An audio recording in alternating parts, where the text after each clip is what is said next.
Ready to level up your mind? We're the Bookworm Duo, and we're here to make reading fun again. Join us for insightful book summaries, witty banter, and a whole lot of learning. Let's dive in. We're cracking open Eli Cranor's Broiler, Ooh, Broiler. a novel that throws you right into the heat of a small Arkansas town where the Detmer chicken processing plant is basically the only game in town. It's fascinating how Cranor doesn't shy away from the grit. You know, we're talking poverty, we're talking exploitation, and he weaves it all into this really intense thriller plot. Yeah. You get hooked by the suspense, but then you're left thinking about the real-world issues long after you finish the book. Totally. And so let's unpack the lives of Gabby and Edwin, this young couple who are just barely scraping by. Right. I mean, they're behind on rent, eviction is looming, talk about pressure cooker situations. And that financial instability, it's not just some background detail. It's like this undercurrent that drives their choices. Right. Sometimes towards some pretty desperate acts. Yeah. Gabby's stuck working at the Detmer plant, feeling like there's no escape, and Edwin's simmering with resentment toward the plant manager, Luke Jackson. Speaking of the plant, Yeah. Cranor paints a really stark picture of the working conditions there. Absolutely. We're not just talking tough jobs, but outright exploitation, Yeah. especially of the undocumented workers, unpaid overtime, fake documents. Mm-hmm. Luke seems willing to cut corners wherever he can. And the workers are trapped. Right. They're afraid to speak up about the lack of safety measures, the pressure, the constant fear of getting caught or deported. Cranor really captures that feeling of being powerless, of having your life controlled by someone else. But here's where it gets interesting. Okay. Luke, the plant manager, is this supposed success story. Right. He's obsessed with efficiency, with getting those perfect scores on government inspections. Yet his personal life is a mess. His relationship with his wife, Mimi, is strained. Right. And he's completely checked out as a father to his son, Tuck. It's almost like Cranor is saying, look, success in one area doesn't mean you've got it all figured out. Yeah. Luke might be the big man at the plant, but at home, he's failing miserably. It makes you question what he's really sacrificing for all that ambition. Absolutely. And this tension between Luke's public image and his private struggles sets the stage for Edwin's shocking decision. Yeah. I mean, kidnapping the plant manager's son, that's taking desperation to a whole new level. Right, and that's where the novel's moral complexities really kick in. On the Yeah. one hand, you can understand Edwin's desperation, his need to break free from this cycle of poverty. Right. But on the other hand, kidnapping is a serious crime with potentially devastating consequences. Yeah. It makes you question how far is too far when you feel like you've got nothing left to lose. One detail that really stuck with me is the Mexican flag hanging in Edwin's trailer. Okay. It's not just a decoration, it's like this loaded symbol.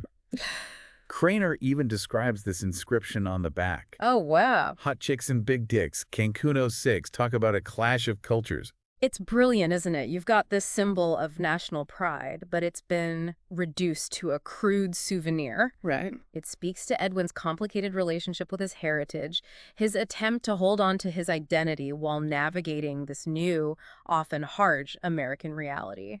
And then you have Mimi and Gabby, Yeah. two mothers, both struggling but in such different ways. Right. Mimi's dealing with postpartum depression, feeling completely overwhelmed by motherhood. Meanwhile, Gabby longs for a child, but fears bringing a child into their already unstable world. It's a really insightful look at how societal pressures and economic circumstances can shape a woman's experience of motherhood. Yeah.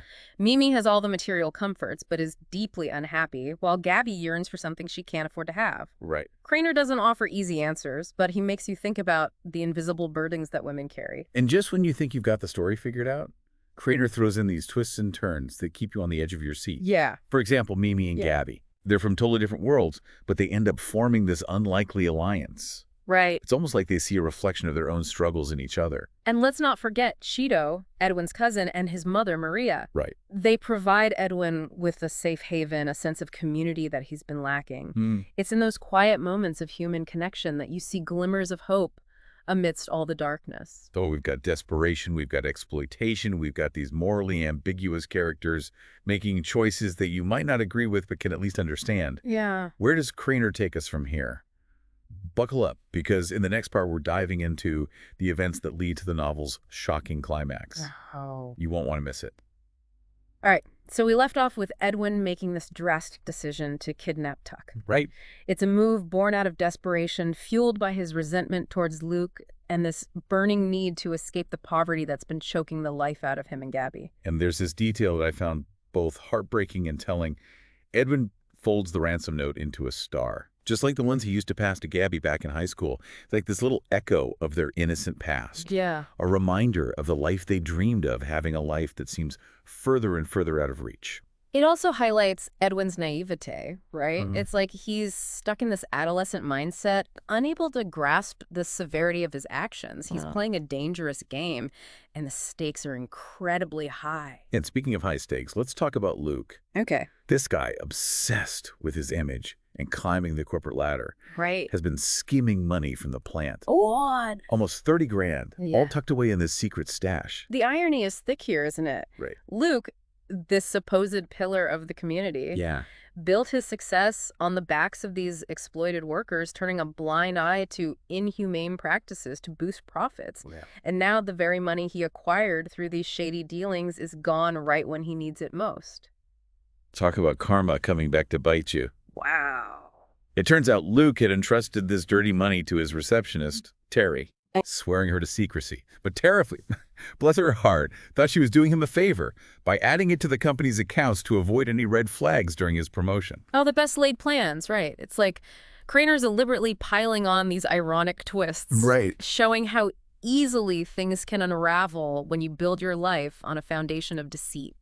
Meanwhile, Mimi's world is imploding in a whole different way. Yeah. She stumbles upon clues that reveal Luke's infidelity. Oh, no. Lipstick on beer bottles, a suspicious text message from a Bob Simpson. Mm-hmm. The rug is pulled out from under her, and it's devastating. Mimi's journey is so raw and relatable. It's about motherhood, sure, but it's also about the shattering of illusions, Right. the pain of betrayal. She's grappling with this profound sense of loss, not just of her husband's fidelity, but also of the life she thought she had built. And then things get even more tangled, remember, Gabby? Yeah. Where she ends up locked in the guest room closet at Luke's house. Oh my gosh. He had confronted her at the plant, hoping to use her as leverage to get Tuck back. This scene where Mimi discovers Gabby is like a powder keg waiting to explode. Right.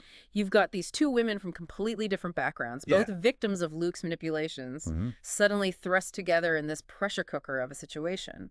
It's like their shared vulnerability creates this unexpected bond. Wow.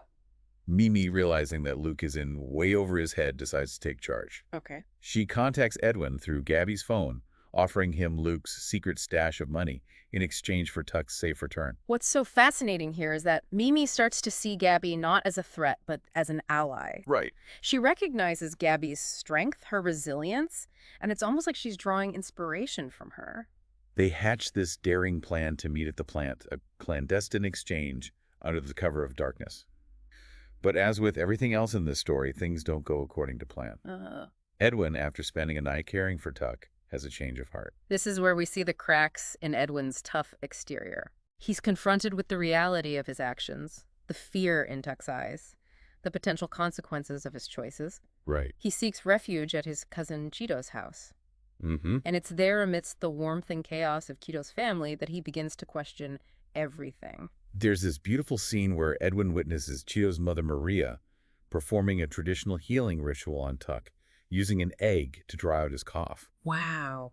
It's a stark contrast to the cold, sterile environment of the plant and the emotional detachment of Luke's world. It's almost like Edwin is getting a glimpse of a different way of life, a life grounded in tradition, family, and community, and it makes him realize that the money, the escape he was so desperate for, might not be the answer he's been searching for. So Edwin makes a decision. Yeah. He decides to return Tuck to Mimi, realizing that the money means nothing without Gabby by his side. He sets off for the plant, hoping to reunite with her and maybe start over. But fate, as we know, has a way of throwing curveballs, and the tension keeps ratcheting up as we head into the final part of this story. So Edwin's having this change of heart heading back to the plant with Tuck, hoping to reunite with Gabby. But back at the house, Mimi's facing the harsh reality of Luke's betrayal. She finds out that Bob Simpson, from the text message, was actually Nina Ferguson, the wife of Luke's rival at another chicken plant. Talk about adding insult to injury. It's just this final blow that shatters any remaining illusions Mimi might have had about her marriage. It pushes her to this breaking point where she realizes she can't keep living in this web of lies and deceit. And Gabby, trapped in that guest room closet, overhears it all, the ransom, the affair. Luke's desperation, it all comes pouring out, fueling her own anger and resentment. It's almost like she's finding her own strength in the midst of this chaos. What's remarkable is how Cranor brings all these characters together for this final act. Each of them is driven by their own desires, their own pain, and it all collides in this incredibly tense showdown at the plant. Okay, so picture this Mimi armed with Luke's rifle and a newfound sense of purpose heads to the plant with Gabby. They're both ready to confront their demons, to take back control of their lives. But as they arrive, they realize Luke's already there, lying in wait for Edwin, gun in hand. It's like this powder keg about to explode. You've got the dimly lit parking lot, the simmering tension, and these characters each fueled by their own desperation converging in this one explosive moment. And then just when you think you know how it's all going to go down, bam! Nina Ferguson pulls up in her Audi headlight, illuminating the whole scene. Talk about bad timing. It's a brilliant stroke by Cranor Nina's arrival. This seemingly random event throws everything off balance and sets in motion this chain reaction that leads to the novel's shocking climax. Edwin sees his chance and bolts, jumping into his Dodge with Tuck and speeding off Luke, enraged and determined to stop him, gives chase. But in the chaos, he's accidentally run over by Edwin's car. His own rifle goes off, adding to the tragedy of it all. It's a heart-wrenching moment, and it underscores the destructive consequences of Luke's actions. This man, so obsessed with control, ends up losing everything in a moment of recklessness. In the aftermath, Mimi's left standing amidst the wreckage. Literally and figuratively, her marriage is over. Her life is in shambles. But there's also this sense of liberation. A chance to rebuild. Gabby, now with the ransom money, decides to take that chance and start a new life, leaving behind the trauma and the memories. The ending doesn't tie everything up neatly. It leaves you with this lingering sense of unease, questioning the nature of justice, this cyclical nature of poverty, and the choices people make when they feel trapped. But there's also this glimmer of hope. In the final scene, we see Mimi and Tuck starting over, visiting a vegan Mexican restaurant in Oklahoma, a world away from the grit and grime of their old life, and guess who they bump into? Oh, wow. Gabby working there, finding her own sense of peace and purpose. It's a poignant moment, a reminder that even amidst tragedy, there's always the possibility of healing, of finding connection in unexpected places. So what does it all mean? Broiler is more than just a thriller. It's a story that gets under your skin, that forces you to confront uncomfortable truths about ambition, exploitation, and the human capacity for both good and evil. And for me, it's a reminder that we're all shaped by our circumstances, but we also have the power to make choices, to break free from destructive patterns, and to strive for something better. Thanks for joining us. Subscribe for more bookish adventures and hit that like button if you enjoy the ride. Don't forget to share the knowledge, spread the word,